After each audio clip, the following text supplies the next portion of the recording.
സംസ്ഥാനത്ത് മേഖല തിരിച്ച് വൈദ്യുതി നിയന്ത്രണം ഏർപ്പെടുത്താൻ നിർദ്ദേശിച്ച് കെ.എസ്.ഇ.ബി. ഉപഭോഗം കൂടിയ മേഖലകളിൽ നിയന്ത്രണം ഏർപ്പെടുത്തണമെന്ന കെ.എസ്.ഇ.ബിയുടെ ബദൽ നിർദ്ദേശം വൈദ്യുതി മന്ത്രി മുഖ്യമന്ത്രിയുമായി ചർച്ച ചെയ്യും. അതേസമയം സംസ്ഥാനത്തെ വൈദ്യുതി ഉപഭോഗം വീണ്ടും സർവകാല റെക്കോർഡിലെത്തി.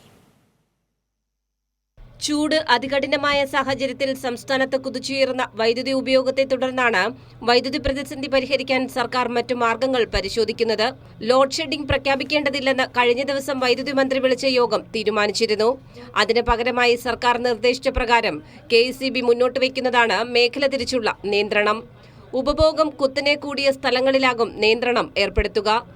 ഒപ്പം ഉപഭോഗം കൂടിയ മേഖലകളിലെ വ്യവസായ സ്ഥാപനങ്ങളോട് പീക്ക് സമയങ്ങളിൽ സ്വയം നിയന്ത്രണം ഏർപ്പെടുത്താനും ആവശ്യപ്പെടണം. വ്യാപാര സ്ഥാപനങ്ങൾ അടച്ചാലും പുറത്ത് പ്രവർത്തിക്കുന്ന അലങ്കാര വിളക്കുകളും ബോർഡുകളും ഓഫ് ചെയ്യാനും ആവശ്യപ്പെടും. എ.സിയുടെ ഉപഭോഗം കുറയ്ക്കാൻ ഗാർഹിക ഉപഭോക്താക്കളോടും നിർദ്ദേശിക്കും. ഈ രീതിയിലെ നിയന്ത്രണം വഴി പ്രതിദിനം 150 മെഗാവാട്ട് ഉപയോഗമെങ്കിലും കുറയ്ക്കുകയാണ് ലക്ഷ്യം. കെ.എസ്.ഇ.ബിയുടെ ബദൽ നിർദ്ദേശം വൈദ്യുതി മന്ത്രി മുഖ്യമന്ത്രിയുമായി ചർച്ച ചെയ്യും.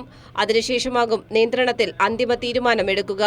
അതേസമയം സംസ്ഥാനത്തെ വൈദ്യുതി ഉപയോഗം വീണ്ടും സർവകാല റെക്കോർഡിലെത്തി. ഇന്നലത്തെ വൈദ്യുതി ഉപഭോഗം 114.18 ദശലക്ഷം യൂണിറ്റായിരുന്നു. ഏപ്രിൽ 30-ലെ 113.15 ദശലക്ഷം യൂണിറ്റ് എന്ന ഉപയോഗം മറികടന്നു.